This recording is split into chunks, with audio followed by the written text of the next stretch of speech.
Hello, everyone. I'm Trylko from the Sons of UCF, joined by Eric Lopez of the Black and Gold Banneret. Welcome to Around the Kingdom. Elo, hello. Trace, can't believe we're still doing this show. I figured we'd be canned by now after the season's came with the display in Lawrence, Kansas on Saturday. Can we just get to basketball season? I never thought I'd say that, but maybe we're at that point. The over-under. Does Johnny Dawkins in men's basketball win more Big 12 games than Gus Malzahn and your UCF football Knights? Before we get into all of that and get going, let us welcome in the third member of our team, Adam Eaton from the Sons of UCF, keeping a watch on the clock and keeping us on our toes. Adam, hello. Gentlemen, hello. I'm so fed up. I had to get out of town. I left the state. I am in an undisclosed location. I had to get out of town. It's a bye week for everybody. I need a week off. Outside your bunker, right? Thank you for joining us. We'll check back in with you in just a few minutes. You mentioned it, Elo. Kansas 51, UCF 22. Some garbage time scores for the Knights. Kansas still running the ball. Knights now 0-3 in the Big 12. Not off to a good start, especially after beginning the season 3-0. What went wrong? Well, a lot of things, but I think 3 minutes for this segment, Elo. Three minutes only? What went wrong? I need all 30 to describe it. Here's the biggest one, though. If you can't stop the run, you're not going to win any games. 399 yards Kansas ran for on Saturday, averaging 7.8 yards a carry. You realize, Trace, UCF's averaging giving up over 300 yards on the ground in Big 12 conference games. 300 on the ground. What is this, 1975? No, team throw the ball. That's unbelievable. We said before the season, for this defense to be good, defensive line had to be good, and they have not, Trace. Well, and on the other side of the ball, the offense. Oh, hey, look, John Rhys Plumlee cleared, maybe close to 100%, said some, out there for a couple of plays, and he leaves, and it comes back, and the offense just all off track off the beginning and never gets going, really. What a mess. And you heard Gus Malzahn postgame saying all three phases of this one, this just a pathetic performance coming off just a debacle against Baylor. Not good in Kansas 2 times in a couple of weeks. So you're going to have to help me this out because I bring up special teams, who apparently gave up a punt return for a touchdown, which I missed because I was on my way to UCF's campus, to the soccer stadium, to call the UCF men's soccer game. It was 10-0 when I left my house. When I got there, it was 24-0. In a blink of an eye, I guess apparently they scored a punt return for a touchdown. It's good to see the special teams contributing to this loss, Trey. You just got to see that. Yeah, everybody contributing to this one. And, you talked about it on the show, and the question asked of Gus Malzahn, mental toughness. Was this team prepared? That 24-hour rule, pick itself up, go on the road, prove something. Boy, I go back to what you said, and even what was said last week, being that Baylor game with a must-win 4-1 opportunity. Then you don't win that, making the Kansas the must-win. Now you go into that bye week, 3 straight losses, and then Oklahoma looming. Things are wobbly on the Gus bus. There's no question in my mind. I said it, but the Baylor game was a must-win. The way they lost that game, this to me was a carryover from that. I wondered, I've said last week, how would they come out when they get hit in the face with that first punch? The old Mike Tyson saying, everybody's got a plan until they get, punched in the face. Then, the plan changes. You saw how they reacted. That was clearly still a hangover from Baylor. It's you could say that the bye week comes at the right time, Trace, but again, I'm going to read you that stat again. I've never seen anything like it. Over 300 yards on the ground they've given up. That's just brutal.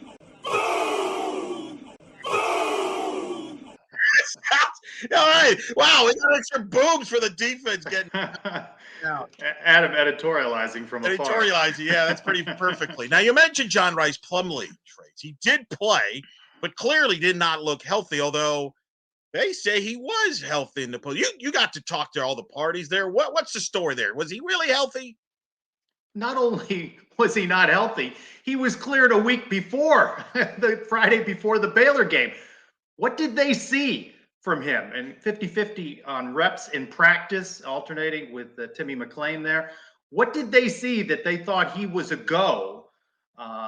If you're going to rely upon John Rhys Plumlee's legs, to open things up. Certainly not as much relying on his arm. I mean, he was just ineffective off the top. What did they see? And of course, he gets the scare. His own quote post-game, snack, crackle, pop. He heard something, right? And got scared. And you can understand that. Why was he in that position in the first place, Elo? Now, it's worth mentioning that practice is closed to the public, closed to the media, right? Correct. Could it be possible it was closed to the coaches? I'm just saying, maybe they're hanging out with Adam there in the bunker. I mean, I'm just saying. Look, in all seriousness, I said this last week. I had a feeling when they said he was cleared and they lost that game, I just had a feeling he was going to play because this was a move, I don't know, desperation, some would say, but urgency. You knew if you lose to Kansas, you're 0-3. You got Oklahoma, which might be the best team in the league. It could unravel. I think that was the decision. I really do believe this, Trace. If they beat Baylor, I don't think he plays in that game on Saturday against Kansas. But because they lost, they almost went to that as, hey, let's hope that he can help us turn the page. Unfortunately, it did not work out. Well, based on the performance seen by the defense against Baylor and now against Kansas, was there a little panic set in by the coaching staff that this was a must-win? They felt like they might need to outscore Kansas in this one. And Coach Malzahn took umbrage at a question I asked post-game about, do you have confidence in Timmy McClain? You know, why would you ask that? Why would I ask that? You go with maybe not 100%. John Rhys Plumlee in this one, and then you're pulling him in, putting him back in. How do you think Timmy McClain feels? By the way, you look at his stats in this game, and I know he made mistakes, but where was the grace for Timmy McClain that head coach Malzahn had shown multiple times over 2 seasons now for John Rhys Plumlee, always giving John Rhys Plumlee the benefit of the doubt, right? He hadn't played quarterback in a while. Where was that benefit of the doubt with Timmy McClain, who still has a cannon for an arm? Again, some questionable decisions, but why? Why not go with him, allow John Rhys to heal up and be ready for Oklahoma? I think, and he kind of alluded to one of your questions. The question he thought was fair of yours was, yeah, maybe we should have waited to the bye for Oklahoma. Let me ask you this. Would you play him against Oklahoma?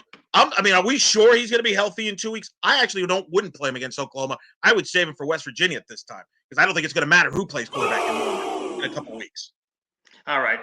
For fair time here, 2 minutes, Elo, on the clock. Be positive. What's a positive takeaway you're leaving Kansas with? We're just going to sit here in silence.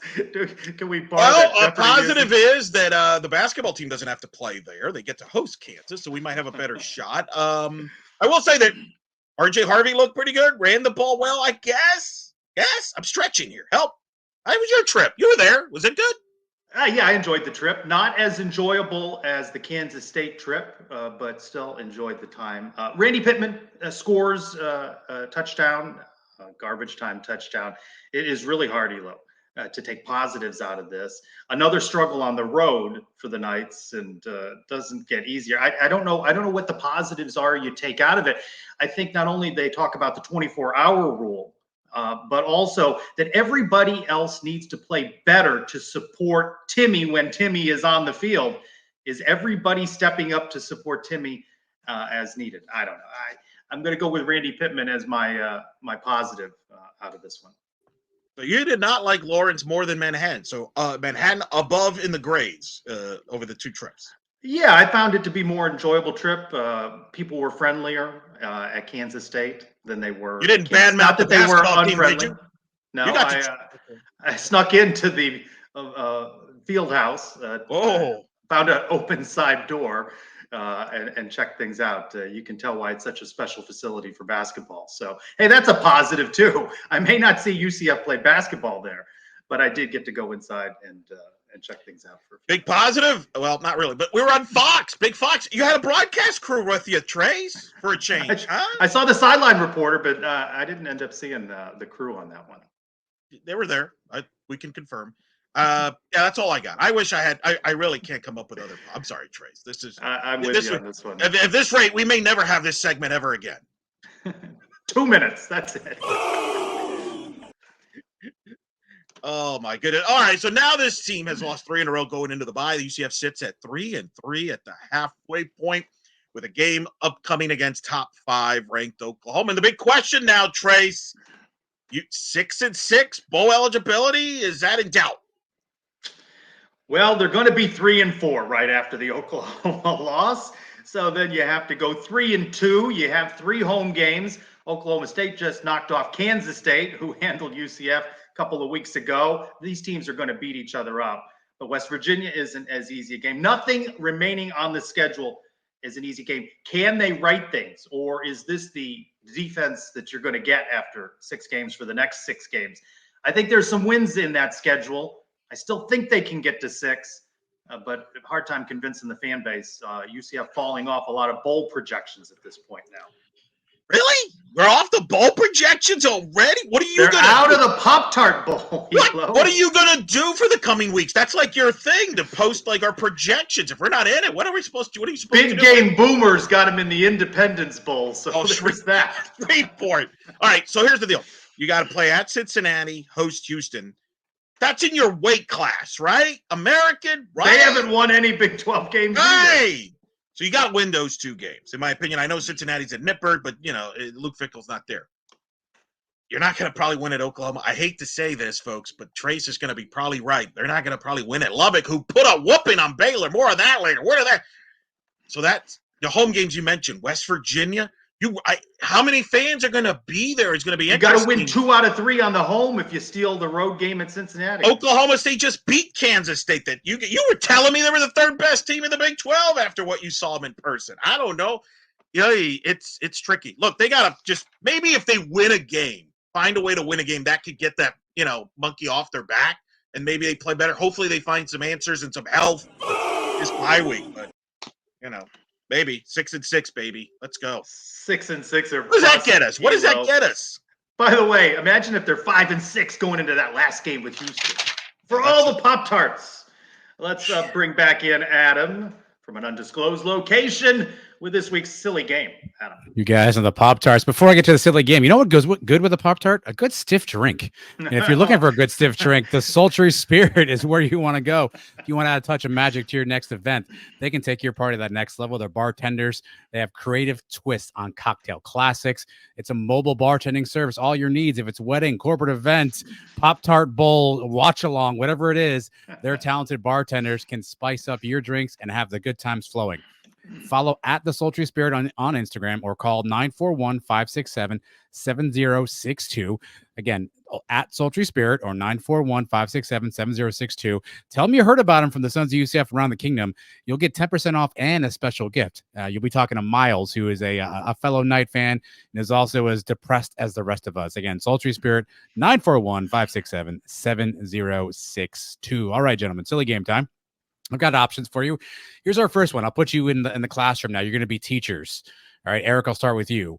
I want you to grade through the halfway point of the season. Grade this UCF transfer portal class.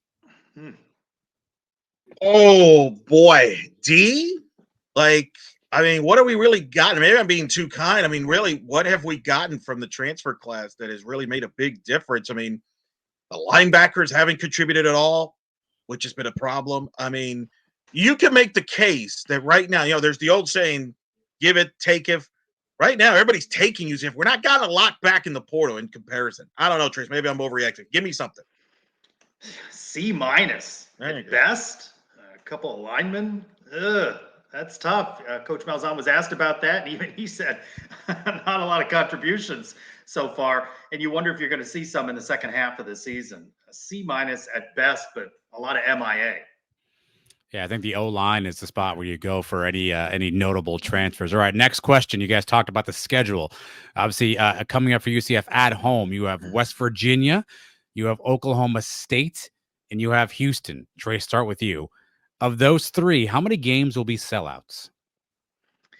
You mean announced sellouts or all seats filled? Ooh, I'll go with the latter on those 2. Well, none of them are going to have all seats filled at this point, especially now. You see UCF possibly landing in a midday slot. You know how our fans like that. I say we will not see all seats filled for any of the remaining 3, but I could see them announcing sellouts for all 3. We will not get a sellout for Houston. No way at this rate. I could see a sellout for Oak State, West Virginia. The kick times will determine how many people are there. Another issue potentially that UCF West Virginia game might directly conflict with an Orlando City playoff game in the MLS. Is there a high seed for the MLS Cup? Somebody in this show may have a conflict to deal with. That is a challenge, Elo. It's Don't not forget usually been a problem because Orlando City hasn't been in the playoffs. So it hadn't been a problem until now. West Virginia's homecoming space game for Oklahoma State. 2 factors to think about. All right, here's the last one for you. We debuted the light mode jersey on Saturday, and we got trounced. Eric, I'll start with you. Should we ever wear that jersey again, or do we just burn the light modes and get it off our back? Yeah, don't ever wear it again. Just give it to Christian Simmons as a gift or Andrew Gukloff. Let them put it in their closets, and let's just call it a day. Let's never see that again. Yeah, I don't think that looked good on TV. It was difficult to see from the press box, and down on the field, I was not impressed. So no, burn it. That's a nightmare for a broadcaster too. Like spot it. They would need a few Salty Spirit drinks, Adam, to spot those numbers. Huh? 941-567-7062. All right, good plug there. Thank you, Adam. See you in a bit. All right, let's move on to other action. Oh boy, the Big 12 trades. I don't know if you heard of this. Yeah, you're moving ahead. You're moving ahead there. Am I? Moving. Timing. It's all about timing. Please. Head coach Gus Malzahn and an announced contract extension, Elo, because that's what you want. After losing the Baylor game, you want it to leak out that he's here longer and for more money. Pete Thamel breaking that news. The source of that may be Coach Malzahn's camp. $4 million this year for those 3 wins. That's what you're getting so far for $4 million. What about this PR disaster, Elo, coming off that Baylor? Oh, that was about as awkward as my exchange there. I was trying to trump into positive other news, not UCF related. So yeah, the timing could have been better. But I think what happened was UCF didn't want this to come out because they were in the process of dealing with the city, right? With the government, with the local politicians trying to get some money for that TBT, which they did get to help out with the towers. The last thing, so I think ideally this should have come out during the off season. It should have come out before the season, but some other factors, and they let it play out. And the thing is, when you let it play out, Trace, anybody can break it at that point, and that's kind of what happened here. Well, credit to them for keeping a wraps on it for as long as they did, but the longer it sits there, the more likely it is that it'll come out, and it comes out at an inopportune time. Was a moment that they could have controlled the narrative on this. Seems to me that if you'd announced it months ago, I'm not sure it would have been a factor with the TDT funding, right? But they were, no doubt concerned about the optics. What are the optics now? Because now your fan base, the optics with your fan base, the optics with your donors, your future donors, those optics aren't good. Also, UCF clamping down as they can and shielding the contract. So curious about that. Not release the contract to local media. What's in that contract? Maybe something about buyout provisions, or otherwise you're left to guess and wonder. Not the most transparent of situations for UCF. I'm wondering, when do you think they were going to release it? Like, was the play ever? At some point you had to. I assumed that they were going to come out with it maybe during the buy at some point, maybe closer to signing day to help them. I mean, we do still have a strong recruiting class, and a lot of times the reason you push that narrative of the extension is for recruiting purposes. So to me, those are the people that care most about those type of things more so. So I don't think it's as big of a deal. Obviously, it wasn't like they just agreed to the deal on Monday. All right, this was done weeks ago, and it just unfortunately, look, if they beat Baylor, nobody's having this conversation. It was interesting, though. It came out right as that USA, what was it, the Big 12 or the top college football salaries came out. And all of a sudden, that popped up. Interesting. Well, yeah, interesting. And fans got to recognize all those clamoring because of these losses now to fire Malzahn, not going anywhere. And you can certainly see the merits. You mentioned recruiting. Not want him in a lame duck situation, extending the contract, showing the commitment, and UCF be out whatever buyout money or what have you might come down the line. But he's not going anywhere. So knock off all the talk about fire Malzahn. Now, assistant coaches, that's a different. Very true. All right, am I allowed to talk Big 12 now? Can I talk some Big 12? Can we take a pause from this UCF? Thank you. There was this game called the Red River Rivalry. Trace, you ever heard of it? Oklahoma and Texas played. Pretty classic game. A quarterback named Dylan Gabriel on a game-winning drive, maybe the biggest drive of his career. Getting the game-winning touchdown pass with 15 seconds to go. The Sooners win. They're now in the top 5. That's UCF's next opponent. Texas still in the mix in the top 10.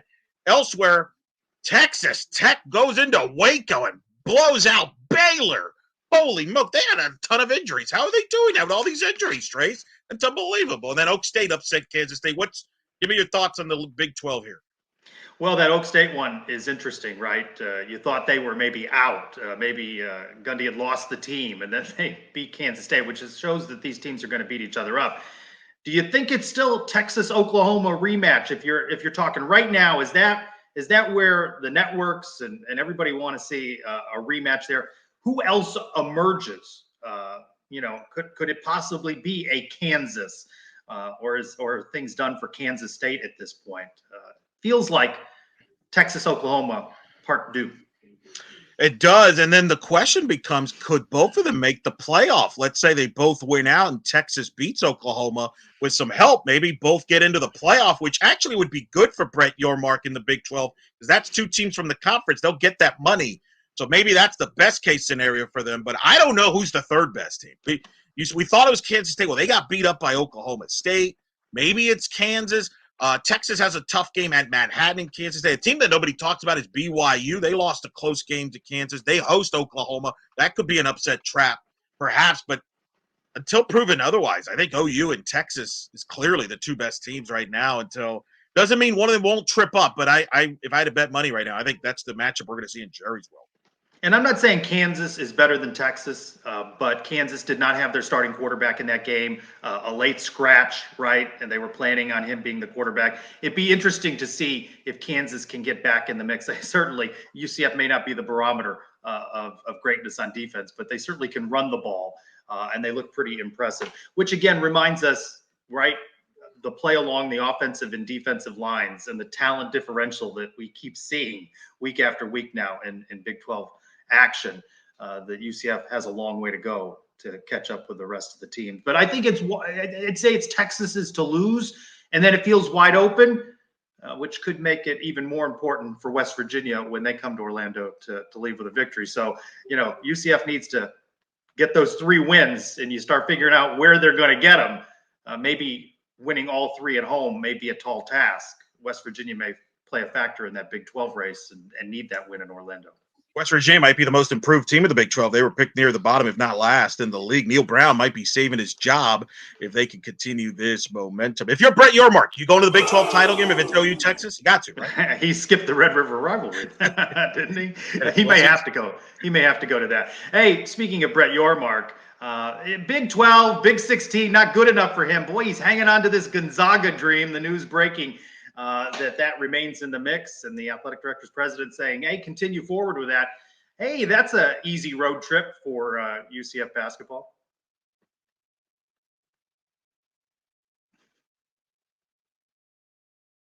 Elo, I'm speechless, Trace. No, I did that on purpose. I thought you muted yourself. No, I'm just thinking, we got to go through Kansas. We got to go through Arizona. Now potentially Gonzaga and men's hoops, Trace. Really? Granted, that was not a great audio visual. It's better on the video side when you watch it. Holy macro, Trace! What? Wow! I guess I get. What's interesting too, by the way, not all the Gonzaga sports are coming, which I thought was interesting. Is it just men's basketball, or? Well, I saw different reports. I saw one that said it was just going to be hoops, but then I saw something where it might be hoops and volleyball and a couple other sports, but not women's basketball, things like that. So I don't know I guess they're still negotiating that. It feels like it's inevitable, right, that they're going to get Gonzaga. And clearly Brett Yormark's deal is he wants the Big 12 to be the league for college basketball from coast to coast. And he wants a TV contract to reflect that. He wants the dollars associated with it. He thinks he can get a lot of money for them, and it's not a bad strategy, especially you can make a ton of money if you get 8 to 10 teams going into the NCAA tournament every year from your league. So I get it. You'd be the superior league. I just don't know from a UCF standpoint. Oh, Trace! Trace, do you have a budget to go to Spokane? Well, we'll have to bring Adam back in for that. That will determine the budget. Is that where he is right support now? The sultry spirit, everybody. That may help. Is that why he's out of location? He's really scouting Gonzaga and the potential trips there? Oh, Lord. Well, it seems like it's inevitable at this point, and Brett Yormark hasn't let go of this dream of adding Gonzaga. Oh, boy. Woo! Oh, it's gonna be. Give me some sultry. Yeah, give me some drinks. We're gonna need that's some high level basketball. All right, let's go to the Olympic sports. Shall we please, Trace? Because some great news here. Men's soccer, number 2 ranked team in the country, defeated Georgia Southern 2-0 for their 6th win of the season. Volleyball remained undefeated. They won in Lubbock last weekend at Texas Tech. They're 5-0 in the Big 12. Women's soccer, though, rough week. Losing to Texas 3-1, and then losing to Baylor, giving up a goal in the last 8 minutes, 2-1. What stands out to you, Trace, of the Olympic sports? Well, let's begin with the latter. Not only women's soccer losing in those home matches, but also losing players, right, to injury. And that's difficult. Their depth already a question mark down the stretch. Challenging situation for the women in their first year in the Big 12. But it is that Sun Belt team, men's soccer, that continues to be the story so far. A fall. They're number 2 in the RPI, number 2 in the polls. They had already lost to Marshall, so unless Marshall slips up, but they're in prime position for the NCAAs. And you covered the game. Excellent job. You got the 2 Luca Dorado goals on Saturday night, but it isn't the story of the offense, and I'll toss to you. It's the story of the defense for this men's soccer team. Trace, we actually have a defense on campus. We've talked so much. UCF men's Scott Calabrese said this is the best defense he's ever had here at UCF. They're averaging only giving up 8 shots per match. They're in the top 30 in goals allowed against and in shots allowed. They're on pace to give up the fewest goals in over a decade if they continue this trend. That's the thing that's unique, Trace. For years, they were like, the 2019, it was Cal Jennings and this offensive firepower win these 3-2 games. This team is winning 2-0 games. They're really solid. And talking to Coach Calabrese, he still feels their best soccer is ahead of them because they're not finishing plays on offense. They're getting a lot of great chances. They're just not putting it in the back of the net yet. They feel they're due for that. And if they are, look out. And you mentioned volleyball earlier. They've done what they're supposed to do to this point, right? Games that they may have been favored in, matches favored in, they've taken care of business. The schedule gets harder, but they've set themselves up well in a way in which you didn't see in the American, where a slip up, and we saw that across the sports, really tossed you out of where you needed to be. Here, there's a little room for error, and there's still some matches that they can win. I'm not saying they aren't going to win matches down the stretch, but the pressure's off of them to necessarily win every match, as you saw what they had to do for a number of seasons in the American. No question. They got to beat West Virginia this week and Kansas State at home. If they can do that, they're 7-0 going into that onslaught of 11 games against teams that are NCAA tournament good. And then all they got to do is maybe go 4-7, and they'll be in the tournament. Women's soccer is the big story. The 2 losses dropped them to 59 in the RPI.